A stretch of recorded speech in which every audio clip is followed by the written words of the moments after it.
ভৈরবে বিপুল পরিমাণ উদ্ধার হওয়া অস্ত্র পুলিশের হাতে হস্তান্তর করেছে সেনাবাহিনী।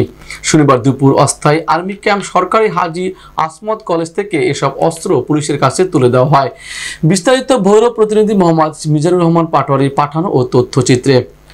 এই সময় উপস্থিত ছিলেন camp commander lieutenant general Farhana Afrin, operation commander major Mohammad Sanjidul Islam, captain Mohammad Rahan Reza, উপজেলা সহকারী কমিশনার ভূমি রিদওয়ান আহমেদ রাফি ও ভৈরব থানার ওসি মোহাম্মদ শফিকুল ইসলাম।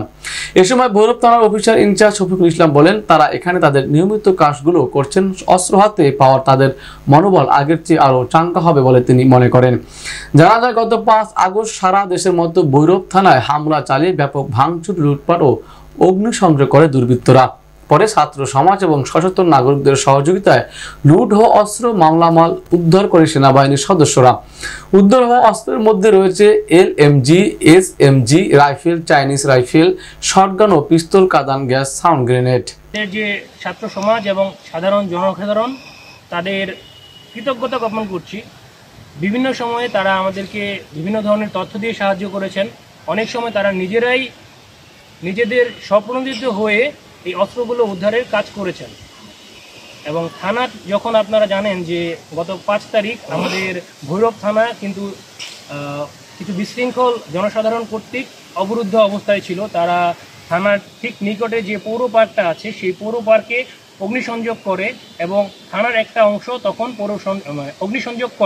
অগ্নিসংযোগ যখন করে তখন এই সময় আমাকে শফিক সাহেব ফোন দিয়েছিলেন যে স্যার, আপনারা একটু দ্রুত আসেন, আমাদেরকে এখান থেকে উদ্ধার করে নিয়ে যান।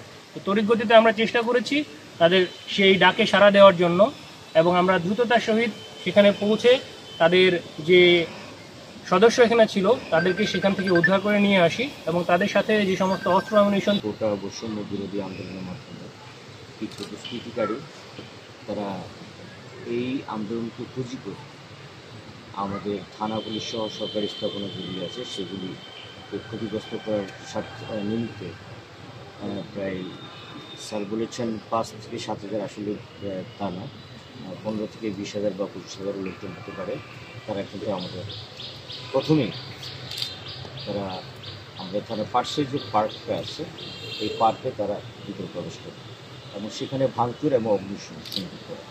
এই অগ্নিসংযোগ যখন অগ্নির যে লেলিয়ান ধোয়া, এই স্মোকটা এইটা আকাশে উঠতে থাকে তখন যদি যে আমার থানা প্রায় অন্ধকার হতে।